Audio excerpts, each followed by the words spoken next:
Okay, so you want to own a gaming studio. You've watched the indie success stories. The solo developer who spent 3 years in their basement and sold 1 million copies on Steam. The small team that built a game in Unity and got acquired by a major publisher.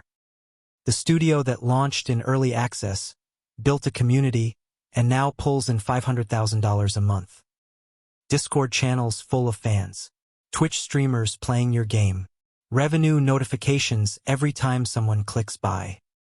You think that's a real business? People always want new games. How hard can it be? That's a reasonable thought, and it's also almost completely wrong. The gap between what a successful indie game looks like on a SteamDB revenue tracker and what it actually costs to develop, launch, and support that game is one of the most quietly brutal gaps in all of creative business. Gaming studios close all the time, not because they ran out of ideas, but because they ran out of money while the game was still in development. Today, we're going to walk through exactly why that happens. Every dollar that comes in, every dollar that disappears before the owner ever sees it, and what the ones who actually make money are doing differently. Let's start with the first thing everyone gets wrong. A game with 10,000 wishlists on Steam is not necessarily a game that will be profitable. Those are two completely separate facts. Revenue is not profit. A studio can sell 50,000 copies of a game in the first month and still be unable to pay back the development costs. The question is never how many people want to play your game. The question is whether the money that comes in after platform fees, taxes, and refunds will cover what you spent building it, plus everything you'll spend supporting it afterward. And in the game development business, that calculation fails far more often than it succeeds. But before we get to the ongoing costs, we need to talk about what it costs just to get a game to launch. Before a single copy sells, the money is already leaving. The median development cost for an indie game developed by a small studio sits around $200,000 to $500,000. That's the middle. The range runs from $50,000 on the very low end for a solo developer working part-time over 2 years with no salary to over $5 million for a mid-sized studio developing a A-quality title with a team of 20 to 30 people. Here's where it goes. The biggest single cost is labor. Game development is extraordinarily labor-intensive, and it requires specialized skills that command high salaries. A mid-level game programmer in the United States earns between $75,000 and $120,000 per year. A senior programmer with engine experience earns $100,000 to $160,000. A 3D artist earns $60,000 to $95,000. A game designer earns $65,000 to $100,000. A sound designer earns $55,000 to $85,000. A producer or project manager earns $70,000 to $110,000. Let's say you're building a modest 2D indie game with a team of 5 people, 2 programmers, 1 artist, 1 designer, and 1 generalist. That's a combined annual payroll of $350,000 to $500,000 before you add employer payroll taxes, benefits, and workers' compensation insurance. If your game takes 18 months to develop, which is fast for anything beyond a simple mobile game, you're looking at $525,000 to $750,000 just in labor before a single copy sells. Then there's software and tools. Game engines like Unity or Unreal are free to use until you start generating revenue, but the plugins, assets, and middleware add up fast. Professional 3D modeling software like Maya or Blender is free, but texturing tools like Substance Painter run $20 to $50 per month per seat. Version control systems, project management software, communication tools like Slack, design tools like Figma, all add another $200 to $600 per month for a small team. Sound and music licensing or creation adds another $5,000 to $50,000 depending on whether you're using stock assets, hiring freelance composers, or licensing existing tracks. Quality assurance and testing, either through contract QA firms or hiring dedicated testers, adds $15,000 to $100,000 depending on the complexity of the game and the number of platforms you're targeting. Then there are the platform-specific costs most aspiring studio owners never think about. If you want to release on consoles, PlayStation, Xbox, or Nintendo Switch, you need development kits. A PlayStation 5 dev kit costs approximately $2,500. An Xbox Series X dev kit costs approximately $2,300. A Nintendo Switch dev kit costs approximately $450. You need one for each platform you're targeting, and often multiple units for different team members. Add another $5,000 to $15,000 just to access console platforms. Platform certification fees add another layer. Submitting a game for certification on console platforms costs between $2,500 and $10,000 per platform per submission, and most games fail certification on the first attempt and require resubmission. Initial business registration, legal entity formation, contract templates, intellectual property filings, and commercial general liability insurance add another $5,000 to $20,000 before you ship a single build. And then there's the cost nobody talks about in the indie success stories: living expenses for the founders during development. If you're working full-time on your game, you're not earning income elsewhere. Even if you're paying yourself below market rate or deferring salary, you still need to eat and pay rent. For a solo developer working for 2 years, that's $60,000 to $100,000 in personal living expenses that have to come from somewhere, either savings, loans, or a working spouse. Before we get to marketing, there's a business model decision that shapes the entire financial structure of the game. And most new developers pick it based on what type of game they want to make rather than what the economics actually support. When you develop a game, you have 4 fundamental revenue models. The first is premium, the traditional pay-once model. The player pays $15 to $30 upfront and owns the game forever. The second is free-to-play with in-app purchases or microtransactions. The game is free to download, but revenue comes from selling cosmetics, battle passes, or gameplay advantages. The third is subscription-based. Think Xbox Game Pass or a proprietary subscription service. The fourth is early access. Sell an unfinished version of the game at a discount. Use that revenue to fund continued development. These 4 models create entirely different businesses. Under premium, you capture all your revenue at launch. If the game doesn't sell in the first 3 months, it likely never will. You're betting everything on launch week visibility. Under free-to-play, your initial revenue is 0. You need to build a large player base first, then convert a small percentage of those players into paying customers over time. The upside can be massive, but you need enough cash to survive 12 to 24 months of operation before meaningful revenue arrives. Under subscription models, you're not selling to players directly. You're negotiating deals with platform holders who pay you based on engagement hours, which means you have 0 control over your revenue and limited visibility into future earnings. Under early access, you get cash during development, which can extend your runway, but you're also committing to ongoing updates and community management before the game is finished, which splits your team's focus. Most successful indie developers pick the premium model for their first game because it's the only model that generates cash at launch when you need it most. The studios that survive long enough to build a second or third game then experiment with free-to-play or live service models. Now, let's talk about publishing because this is where the strategic trap lives. When you finish developing your game, you have 2 paths: self-publish or sign with a publisher. Self-publishing means you keep 100% of the revenue after platform fees, but you pay for all the marketing, PR, community management, and porting yourself. Publisher deals mean the publisher pays for marketing and sometimes funds late-stage development, but they take 30 to 50% of all revenue, sometimes more, and they often retain IP rights. The math seems obvious. Keep 100% and self-publish. But here's the problem.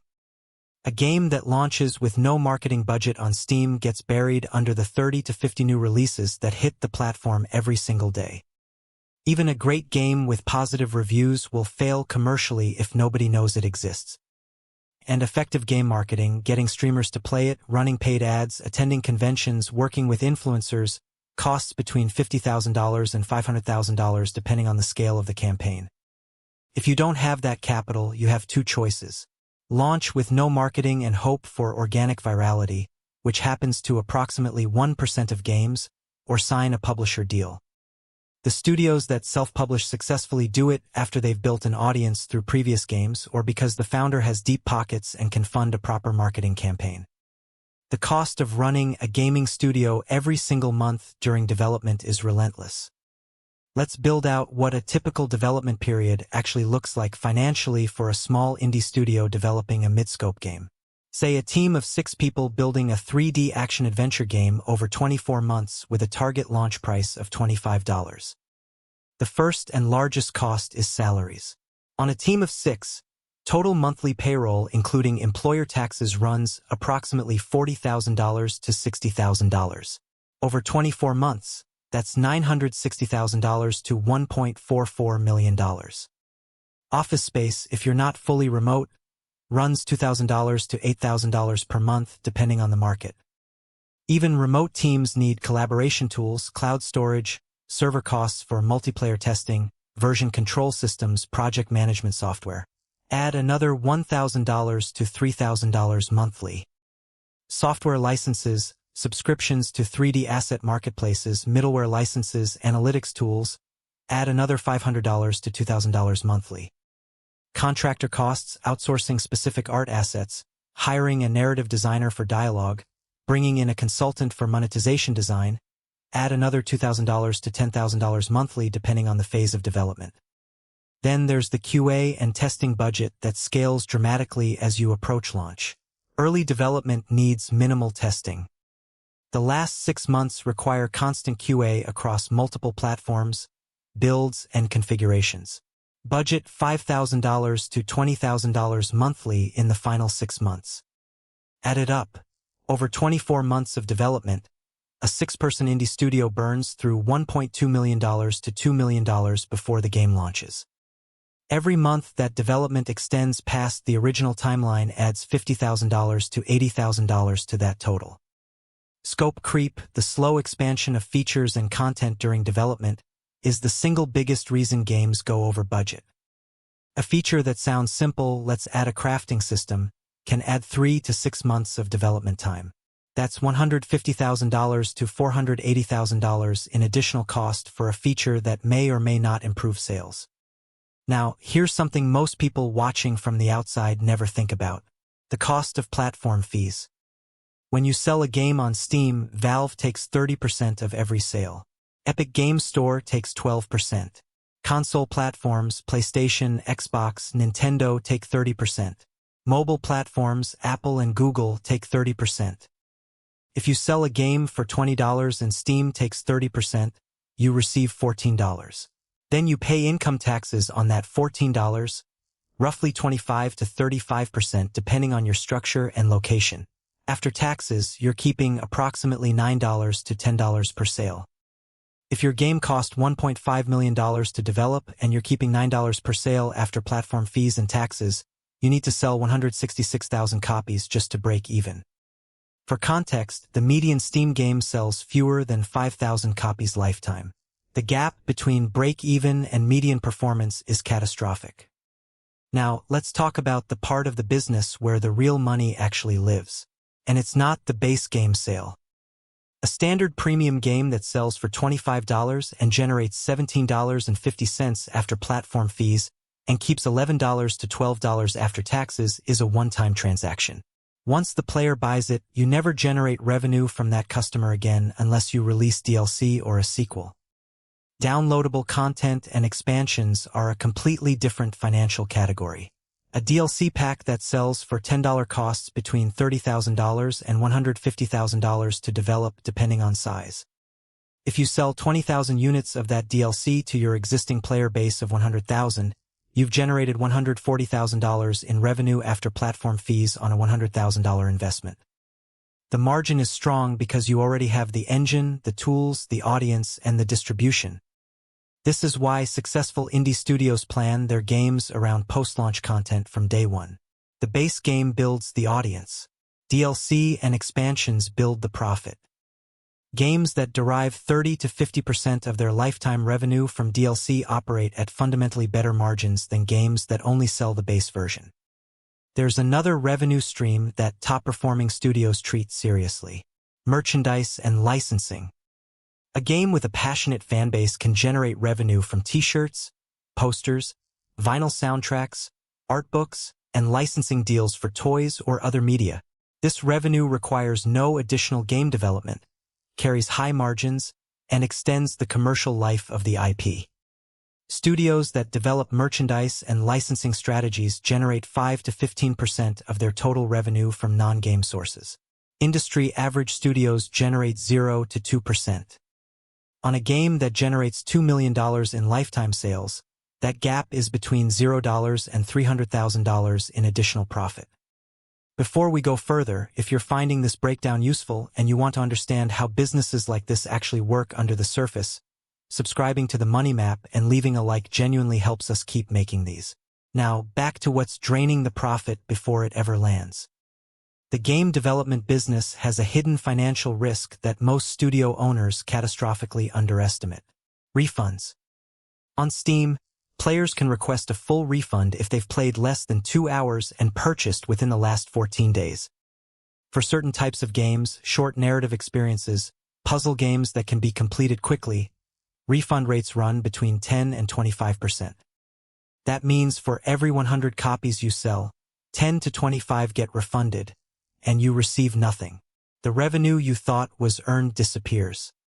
The games that minimize refund rates are games with strong first-hour experiences that hook the player immediately. Games that front-load their weakest content or have technical issues at launch see refund rates that destroy their effective revenue. Now, let's talk about the thing that can destroy years of carefully built development in a matter of weeks. Launch failure. A game's commercial success is determined almost entirely in the first 2 weeks after launch. If your launch week sales are weak, the algorithm suppresses you. Streamers move on. The press moves on. Your visibility window closes. Unlike physical products that can be remarketed or repositioned, a game that launches poorly almost never recovers. The data is brutal. Approximately 70% of a premium game's lifetime sales happen in the first month. If your first month is weak, your total lifetime sales will be weak. There are no second chances.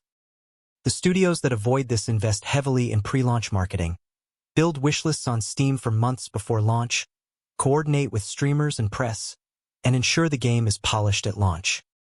One major bug, one performance issue, one negative review from a major outlet can crater launch week sales and destroy the entire commercial outcome.